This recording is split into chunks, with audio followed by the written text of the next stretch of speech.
This is a preamble to the video you're going to see right now, and I'm going to call it J'accuse, like Emile Zola in 1898, published in the newspaper, accused the government of falsely imprisoning Dreyfus, who was, accusing the government of anti-Semitism in the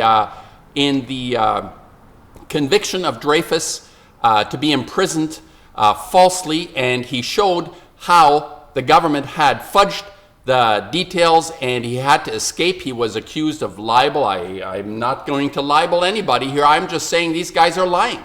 They're just being sycophants for the man of the cabal in the tradition of Voltaire.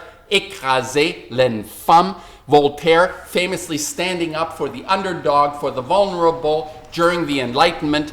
Emile Zola, J'accuse. A few days ago, I made some comments on a guy called Robert Stone making a documentary, which I haven't seen. I saw the trailer, but I did a little more research and I came across a panel discussion with this person talking about his movie, Pandora's Promise. I wonder why nobody asks him about the title in this, but I'm gonna walk through this, and what I sometimes do is I play something in the background and comment on it. And of course, there is so much at stake at this point in our history. Human history now is faced with a radical, we need a revision of the way we approach each other through a fundamental caring, not self-serving, but caring. And there are people that are going to come out and posture as individuals that appear to be rational, conscious, reflective, thoughtful people. And this is almost insidious, it's malicious. And I find that this is it is it's attack against our core of humanity, using rationality and calm speech, and ridiculing those who have passion for our well-being, people of conscience who come out with passionate appeals towards our well-being, for our well-being. Now, I'm going to play in the background occasional clips from this discussion. It's called Talks at Google, a panel, a bunch of sycophants. It's a love-in for a pro-nuclear rally. This is a pro-nuclear rally. There is no one in opposition. Obviously, they all love each other and they all love in and have their little say. And I'm going to play this. Let me start off here. I'm going to play. Google is about starting conversations with data and trying to start with some basic scientific observations and getting the measurements right. And I think that's one of the things that you guys could be proudest of, is that you started from a fact basis as opposed to an emotional one. All right. People like me, people like Kevin Blanche, Miss Milky the Clown, Radchick, people who have exposed other people, who have exposed the fact that we are now in the middle of the most treacherous, dangerous event in human history, going back to extinction level events, as I've said. I believe this to be an extinction level event. Oh, chuckle, chuckle, chuckle. You people have done your research. You're going on the data that suits your particular attitude. They're going to accuse people like me now of being emotional about this and not using data. Well, the data they exclude is the data of deformations in Chernobyl. There is an exclusion zone. They refuse to look at this. That almost 600,000 soldiers died from the exposure to the radiation from Chernobyl over a period of years. Obviously, it's cumulative. This radiation is cumulative. It doesn't disappear like a bit of rotten smell in your compost. It doesn't disappear and dissipate into the ground. This radiation lasts thousands of years, a long time. And in that sense, it is cumulative.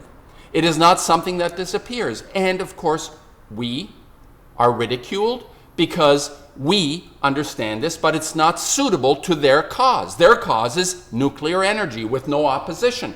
They refuse opposition. Just to let you know who's on this panel, let's have a I'm listen. Robert Stone. I'm the producer and director of the film. This is Stuart Brand, Gwyneth Cravens, Mark Linus, Michael Schellenberger, all of whom started off being very anti-nuclear. All right, so there is your basic panel, and now the next clip will be, this is the most damning of statements right off the bat. The most damning of statements, and I will clarify what I mean. Let's listen to this person. The view that we all sort of came to in our own ways is that cheap, clean energy is arguably the most important thing from a human development and an environmental perspective. With cheap, clean energy, everybody in the world can have medicines, they can have clean water, they can have longer lifespans, healthier lives, and you can use that energy then to grow more food on less land. All right, I'm going to stop him here because we're being blackmailed now with this irrational logic. And of course, the assumption being, to begin with, that cheap, clean energy, indisputably everything on our planet focuses on producing cheap, clean energy, possibly even free energy. The civilization would be a good idea with such panacea of wonderfulness of free energy, clean energy. Yes, of course, this is what we're looking for. And now the assumption on this person's part is that we think we automatically, because they used to be anti-nuclear, but now they've realized it's clean. They've understood nuclear to be clean. Have you made a quick check on what the results of radiation on biological matter is, what it looks like, the growths? You have aberrations in the genome, in the DNA from radiation. Now you call this clean. Of course, we're supposed to be like little lemmings, understanding that it's, oh, of course, nuclear is clean. You don't see some black smoke coming out, or nuclear radiation doesn't show up as a yellow mist floating over us like the mist in 1950, Paul Newman, I think there was a movie, The Mist. You see this yellow, this smoky substance coming at you. No, radiation doesn't look like that, of course not. So they can claim that nuclear is clean and cheap. The second part of the argument, cheap, nuclear cheap.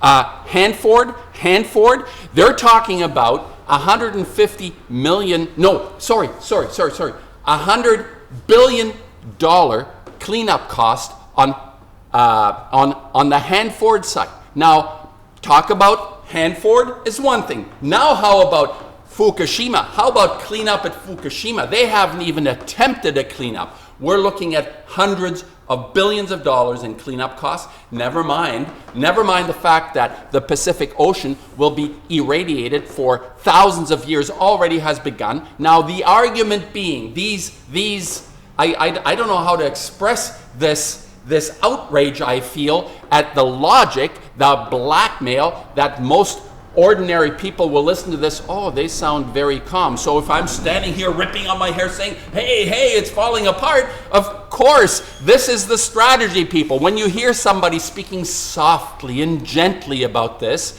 it is basically to cover up the fact that we're under such incredible attack. We're going to listen to this liar. We're not going to listen to him because he has just exposed himself twice.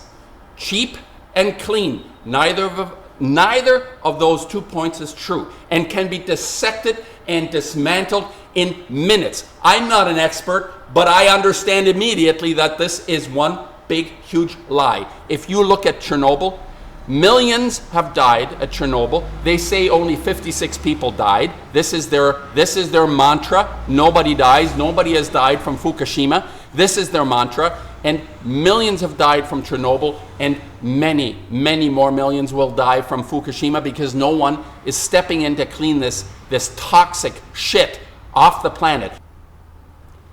Now he's going to invoke the immunization czar of Africa, Bill Gates. What does he have to say? This is why Bill Gates says cheap clean energy is sort of the biggest human development goal of the 21st century. Now, if Bill Gates says it, we're really going to follow this, right? Bill Gates, the person who probably absconded with more copyright material. I'm not an expert again on this, it's my opinion, but to be that rich, like Warren Buffett, you're an insider. You're an insider. You're not going to get there by being clever and smart. Yeah, you may be clever and smart at stealing things, I guess. I don't know how that works, but the point is to listen to somebody that says clean. Again, he'll keep bringing up clean and cheap. And the assumption is that we're all going to sit there in the front row and nod like little sycophants, like the little doll in the back of the car. The little dog, his head is going up and down because the car is moving. So the car is moving and the head goes up and down, and you have compliance from the dog in the back of the car. The mechanical little dog with a loose head on it that goes up and down. That's you and me. That's what we're supposed to do. Now let's go to the next level of rational irrationality. Listen to this hack. The most energy efficient way to live is right on the edge of desperate poverty. In the favelas and slums of the world, there are people who are really using very, very little material and very, very little energy. They are so green, and they are so eager to stop being that kind of green. And the main economic and demographic event in the world now is people are getting the hell out of poverty all over the world. Where you've been traveling, I think you're seeing this. Oh yeah, we're really getting the hell out of poverty. People are in those desperate slums back rather than back in the village, because in the village they were stuck. In town they've got a shot, and they're taking that shot. And you'll see wires everywhere because they need electricity to do all the stuff that means being part of the city. But as you're finding in Pakistan and elsewhere, if it's uneven, if it's unreliable electricity, then everything slows down. School slows down, medicine slows down. If you can get the 1 billion richest people in the world to cut their energy consumption in half, to get the other 7 or 8 billion people up to that standard, you're still going to have to triple or maybe quadruple global energy consumption. So the math actually doesn't work out. All right, that's the 2 bits worth from these two guys, of course. Now, here comes the attack against the vulnerable. He's going to say, well, all those mouths that need to be fed and need to be TVized with wires of electricity going in their houses, they're going to be the ones that are going to demand. They're going to demand. They all want to come online. Well, they go from the village into the metropolises, and they live twice as worse a life. The opportunities that arise in those cities, yeah, you have maybe 1 in 1,000 or 10,000 will actually accomplish a level of existence greater than what they had, what he says in the village. Of course, he's going to say everybody wants to live like us in cities. He looks at himself. His point of view is that of the winning team. And he pretends to be on their side and saying, we need to think about these poor people that have no concept of what it means to be rich. We'll teach them how to be rich. We need to produce energy for nothing. Cheap, clean energy like nuclear is what they need. He's going to use this argument about the poor people on the planet. We're really looking out for you poor people. What a lie. What a complete total lie. And then the other charlatan comes on and he says, well, of course, if the billion richest guys, if we use them as an example, just imagine what happens when all these other billions want to do the same thing that we want to do. Well, have you ever thought about the fact that what you're doing, the billion richest, it's not what the other 6 billion would like to do, but is what the existing 1 billion maybe should reconsider. Maybe this whole idea of progress and this idea of, what do they call that? GDP, when it goes up every year. Well, how about stepping back just for a minute and getting a little bit closer to what you call those desperate people in the slums, in the urban centers of Pakistan or India? How about stepping back and cutting back the expectation of growth? That's what it is, growth. So anyway, this argument is so absolutely irrational. It reeks. I'm going to preempt this next guy that is going to make his little 2-bit worth of irrationality. He says that the anti-nuclear movement has stopped the production of nuclear plants since the 1960s, early 70s, and instead we have coal-fired plants. Now, I have always said we're a dirty bunch of bastards who aren't willing to clean up something that is easily cleaned up. The scrubbers in coal plants have been introduced in all of Germany. All the coal plants in Germany are producing energy from coal plants that is 99% clean. Now he is, as an environmentalist, why wouldn't he know this? He's going to say that we are really contributing to, he'll say climate change. That'll be the next topic. You notice how they don't say global warming, they say climate change, because there is now evidence we're cooling, not heating. Anyway, that's another issue. But the fact is, he says, the anti-nuclear contingent has prevented nuclear plants from being built over the last 40 years and replaced by coal plants. Now, how could that be? There are almost 500 of these brutal, lethal reactors, plants, nuclear plants, all over the planet, and I think there is 150 or so in the US alone. How can he claim that the anti-nuclear lobby has prevented the building of these plants? These plants are everywhere. Listen to this guy.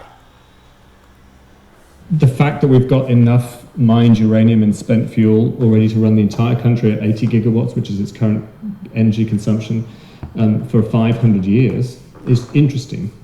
And you can run the US for 1,000 years on stuff that's already sitting around in junkyards in Kentucky. You know, we don't. I don't know what he means, that junkyard in Kentucky. What's sitting in the junkyard in Kentucky? I hope he's not talking about spent fuel plants, but he's talking about some sort of matter that could be turned into nuclear fuel. He's now insinuating, he's now driving his logic towards the fact that, oh, we've got all this uranium. It's next to nothing. Uranium mining is one of the dirtiest, ugliest businesses ever on the planet. It's the worst of the worst kind of mining.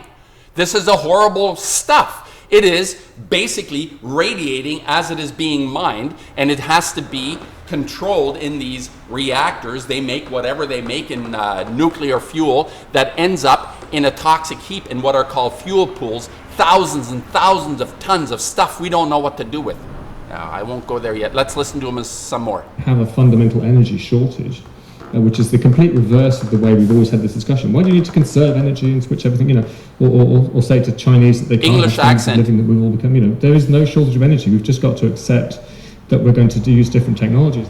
The reality is that since the anti-nuclear movement really came up in the early 1970s, maybe a bit earlier, We got the no US nuclear has plants. invested in 150 new coal-fired power stations.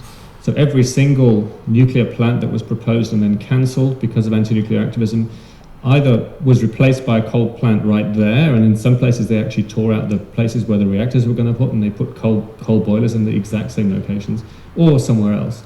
And so the environmental movement has made the world safe for coal, unintentionally, of course, and somehow now has to look to a future where they want to eliminate coal, just as the rest of the world, Asia, China, India, so on, are getting to the standard of living, or hoping to get to. Okay, blah, blah, blah, blah. The environmental movement has made the planet safe for coal. What a bunch of hooey. Well, how ridiculous is that? We have almost 500 nuclear plants around the planet, and the environmental movement has made it good for coal. The environmental movement has been a huge failure on every level. And the most important level of failure is countering nuclear plants on our planet. We don't need this stuff to survive. We can do it another way, and the environmentalists have dropped the ball on this. They were a front. They were a ruse. It's irrational to actually argue this way. These people are arguing, and it's totally irrational when you really listen to them think about it.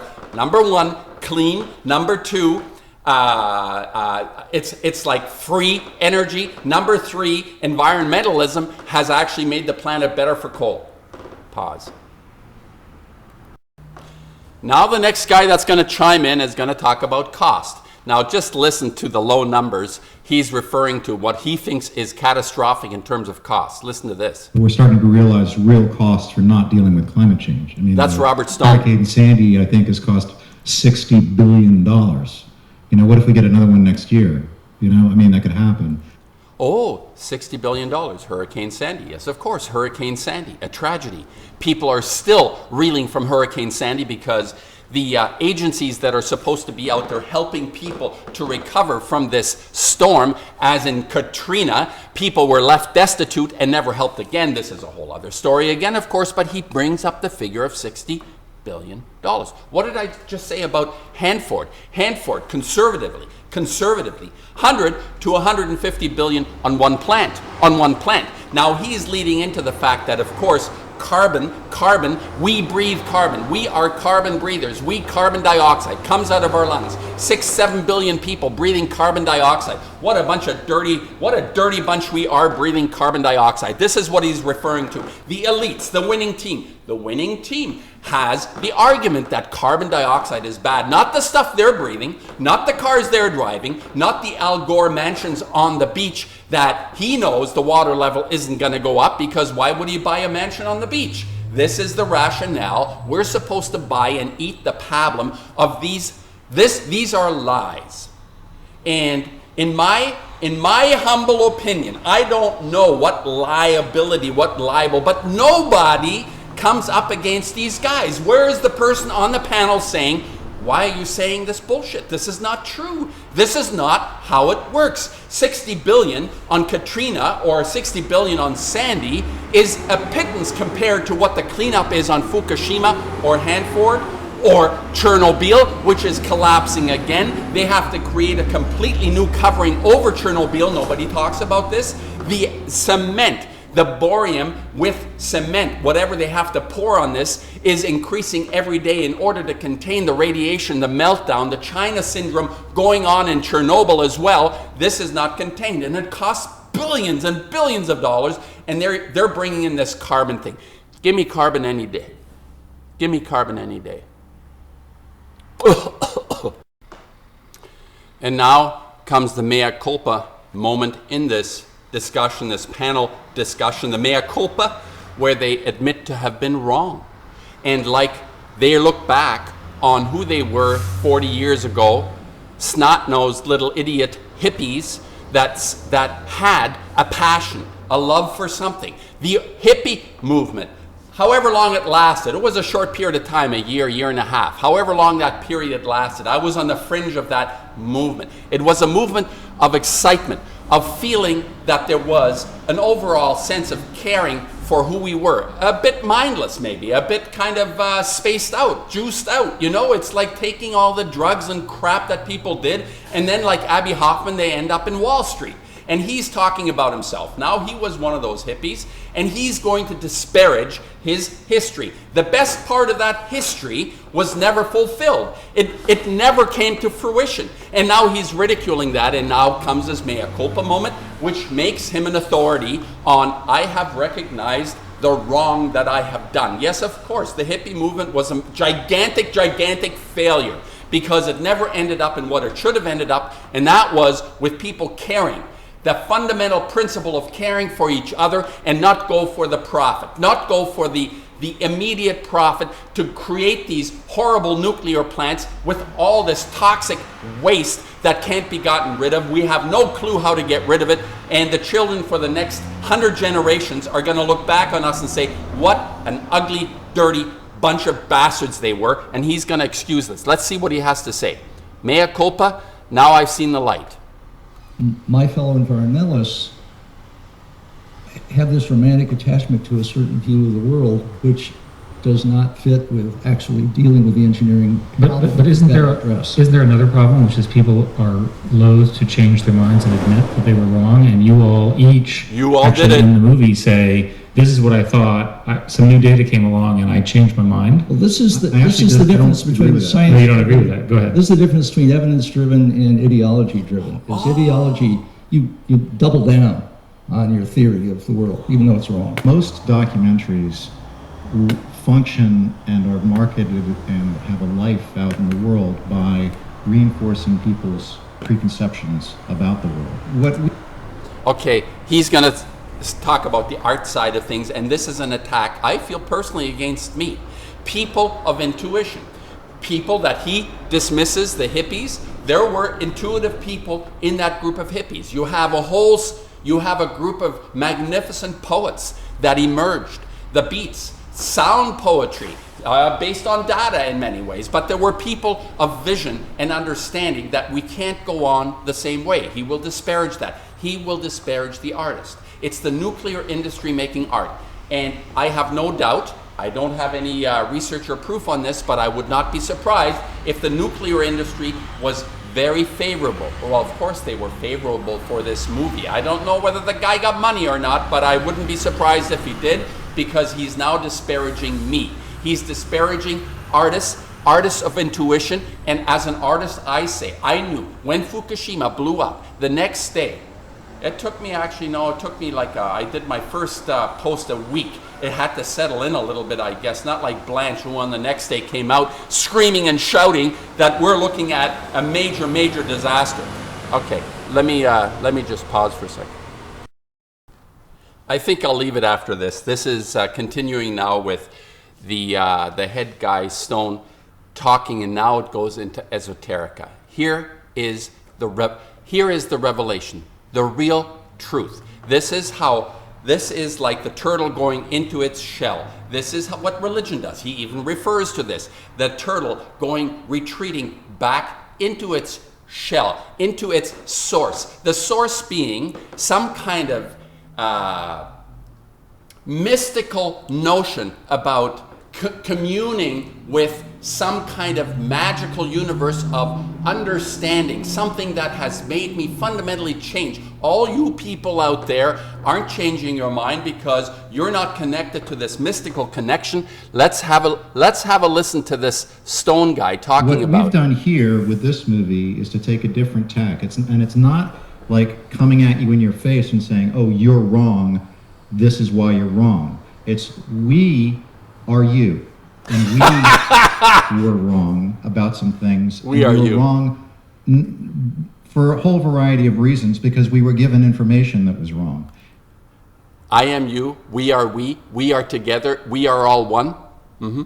And so it takes you on a journey. But what I found, and this was one Mystical. of the surprises that came out of showing it at Sundance, is that it. Oh, that's interesting. Sundance, Redford. Blanche has talked about Redford being capitulating to this cartel. Capitulating for what? He has no children, maybe. Actually converting, like it's like in a religious conversion. It's actually a really, I don't know if the right word is enjoyable. It's a cathartic experience. It's actually a more satisfying experience. Careful, don't say religious. He caught himself. Oh no, he's going to go into Greek drama now. He's going to talk about catharsis. He's going to talk about the great sort of catharsis. He's going to go into Aeschylus or whoever he's going to go into. He caught himself. It's too late. You spilled the beans. Than being told what you already believe. Like that's nice to be told, "Oh, I'm right," but it's actually even more exhilarating to have your mind change, or not to have your mind change, but to change your mind, to come to your own conclusions about something. All right, here you go. There's the exercise. For this person, he needed to have a catharsis, some religious moment, because he can't get it from the Catholics, he can't get it from the Buddhists, he can't get it from the Hindus, he can't get it from art, but he'll get it from the radiation. This is his conclusion. He had a catharsis, a change of mind, because the information coming at him wasn't doing him any good to have or rather, the information coming to him was now accepted to be true, which allowed him to change his mind, which was the purpose of the exercise, to go through a moment of epiphany, because he's not had a breakthrough. Like all the great artists in history have had breakthroughs. They don't have to make this shit up. They don't have to create fictitious, erroneous lies in order to feel they're part of something magical, mystical, transformative. This is what we're all looking for, of course, the same as this person. He's looking for a mystical transformation for himself, and he's going to run into this glow, into this, I don't know what temperature glow this is at the center of a reactor. You cannot control this stuff, but he feels that the epiphany has reached him through having changed his mind, and that's what it's all about. And it goes on. These guys go on. And did I get some shit in my inbox on having countered this Pandora's Promise movie. I find this is something that will go down in history as the most ignominious time and the most vicious people. This I would equate to the period of time of fascism and communism under Stalin, under Mussolini, under Hitler, under Franco. These times will be seen as a holiday for humanity when we'll get to the end of this nuclear Armageddon. This is not my opinion. This is factually shown. You look at the picture of deformations of children. You look at the fact that they have exclusion zones where these places blow up. And who's to say how many or how few will blow up? They said none of them will ever blow up because they're so safe. And now all the safeguards are put into place. You know how much the earth moves? How frequently the earth is shifting and moving, especially now. The influence of the sun. And notice how they always refer now to climate change, not global warming. 10 years ago, it was global warming. Now it's all climate change because they have been exposed. They have to change their tune. People, nuclear energy is the most lethal, dangerous substance. The nuclear isotopes released from not only damaged plants, but on a continuous basis. This has been shown, this has been proven, will sink the ship. It's an extinction level event, and these people are sitting by on the sidelines clapping while it's happening.